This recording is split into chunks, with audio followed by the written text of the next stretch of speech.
देखा जाए प्रशांत जी, जब भारत में प्रतिक्रियाएं और सत्ता पक्ष की प्रतिक्रियाएं तो ठीक है, विपक्ष से भी प्रतिक्रियाएं राहुल के पक्ष में आने लगे, तो इसका मतलब है कि जो हम लोग कल बात कर रहे थे कि विपक्षी दलों को बाहर जाना चाहिए, आप ही कह रहे जी थे बाहर जाना हाँ, चाहिए। और यहाँ बिल्कुल पर जाना चाहिए। विपक्षी दल एकजुट नजर आ रहा है और जून का महीना शुरू हो गया है, बहुत इंपॉर्टेंट जी महीना है। बिल्कुल जाना चाहिए। दुनिया को देखिए, अब हम ग्लोबलाइज वर्ल्ड में रह रहे हैं। आप देखिए, कल राहुल गांधी जब भाषण दे रहे थे, वो वहां सवाल जवाब ले रहे थे, तो एक महिला ने सवाल पूछा उनसे, पहलवानों के साथ जंतर मंतर पे क्या हुआ। आप देखिए कितनी तेजी से न्यूज ट्रेवल करती है एक जगह दूसरी जगह। तो इसलिए अब हम ग्लोबलाइज वर्ल्ड में रह रहे हैं, तो विपक्षी नेताओं को भी इस तरीके से जाना चाहिए, पहली बात। दूसरी बात, संजय राउत का बोलना क्यों महत्वपूर्ण है? दो बातें हैं राजीव जी। एक, दिल्ली में जो दूतावास हैं हमारे यहाँ, सभी देशों के जिनसे हमारे राजनीतिक संबंध हैं, उनके सबके दूतावास हैं यहाँ पे, और उनमें जो बड़े देश हैं, चाहे वो अमेरिका है, चाहे वो इंग्लैंड है, जर्मनी है, उन सब में दो डिपार्टमेंट जरूर होते हैं।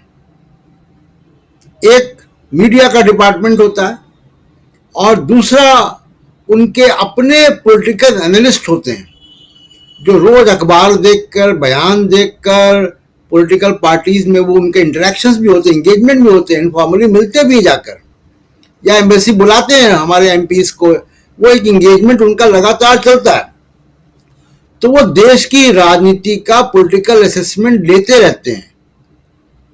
अब जूलियन असांज के जब केबल्स लीक हुए थे, तो ये बात सामने आई थी कि कितना गहन उनका जो पॉलिटिकल असेसमेंट होता है वो होता है, और कई बार उनका पॉलिटिकल असेसमेंट हमारे देश के अखबारों में छपने वाले एनालिसिस से बेहतर होता है, क्योंकि उनको बताने वाले बहुत से लोग होते हैं, कॉर्पोरेट के लोग होते हैं, बिजनेसमैन होते हैं, और ब्यूरोक्रेट होते हैं, रिटायर्ड ब्यूरोक्रेट होते हैं, तो उनका सिस्टम एक है।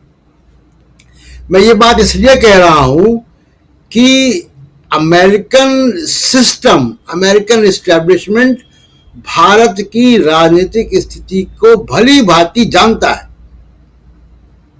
वो जानता है कैसे सर्वेज आ रहे हैं, वो जानता है क्या बातें हो रही हैं, जो भी पब्लिक डोमेन में है।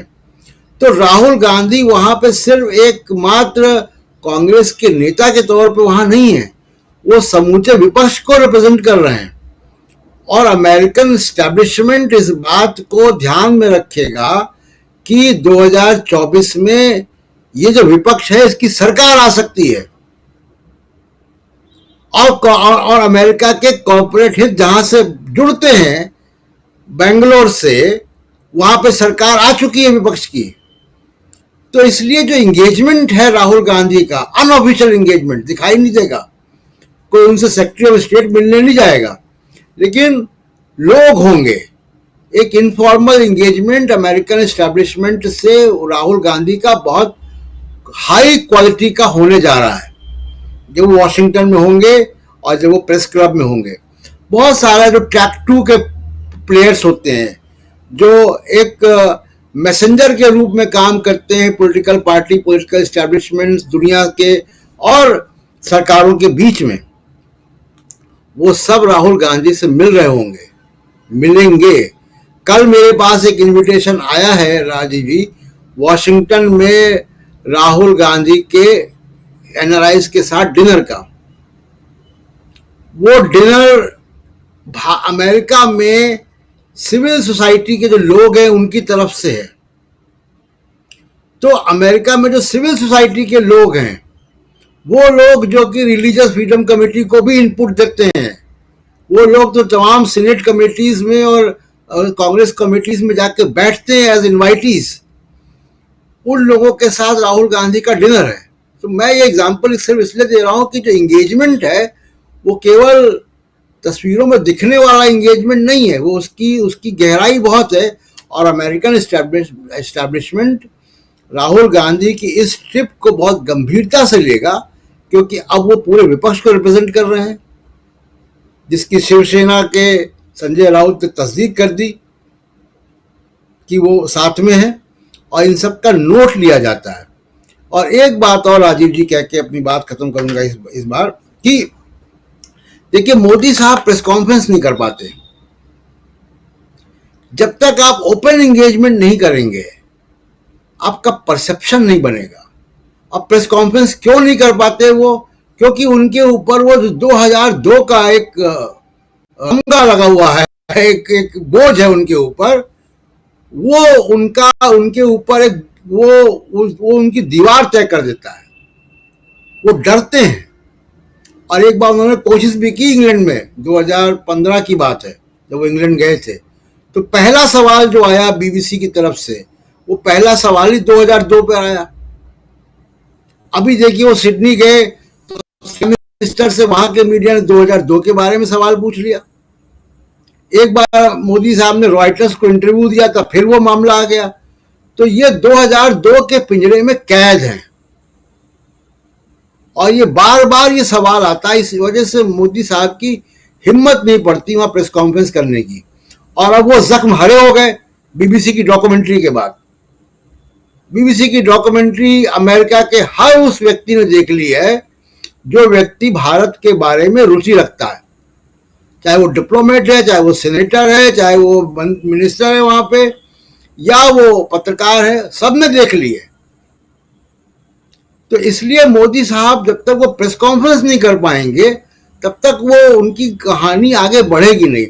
तो इस बार परसेप्शन वॉर में मोदी साहब पिछड़ते नजर आ रहे हैं राहुल गांधी से। आप कह रहे हैं प्रशांत जी, अभी तक लोग ये पूछा करते थे मोदी जी से भी, मोदी जी के समर्थकों से, हम पत्रकारों से, सबसे, कि मोदी जी आखिर प्रेस कॉन्फ्रेंस करते क्यों नहीं हैं। ये आपने आज ब्रेकिंग खबर दी है इस डीबी लाइव ब्रेकिंग में कि क्योंकि उनसे 2002 पूछा जाता है इसलिए। और जब जब प्रेस कॉन्फ्रेंस करें ना करें, लेकिन मीडिया से जब भी मोदी जी रूबरू हुए, उन मीडिया की बात कर रहा हूं जिनके पास पहले से सवाल नहीं भेजे गए, या जिन्होंने पहले से मोदी जी को सवाल नहीं भेजा और पहले से तैयारी नहीं थी, यानी हिंदुस्तान के जो मीडिया, जो नोएडा मीडिया है, उसकी बात छोड़ करके, चाहे बीबीसी हो, चाहे और भी दूसरे हों, CNN हो, ऐसे मीडिया की बात कर रहा हूं। अब मोदी जी ने बिल्कुल ही तमाम मीडिया को बायकॉट कर दिया है यानी सीधा है कि सवालों का जवाब नहीं देना है। लेकिन जब अब ये अमेरिका जा रहे हैं और उससे पहले राहुल गांधी वाशिंगटन DC में मीडिया से रूबरू होंगे, प्रेस क्लब में प्रेस कॉन्फ्रेंस करेंगे और प्रेस के सवालों का जवाब देंगे, तो राहुल गांधी तो कह रहे हैं, देखिए सबसे ऊपर हम लिख भी रहे हैं कि कभी सोचा नहीं था कि ऐसा होगा। राहुल गांधी ने आज कहा है इसी स्टैनफोर्ड यूनिवर्सिटी में जब भाषण दे रहे थे, और छात्रों को, स्टूडेंट्स हैं काफ़ी ज़्यादा यहाँ पे, उन लोग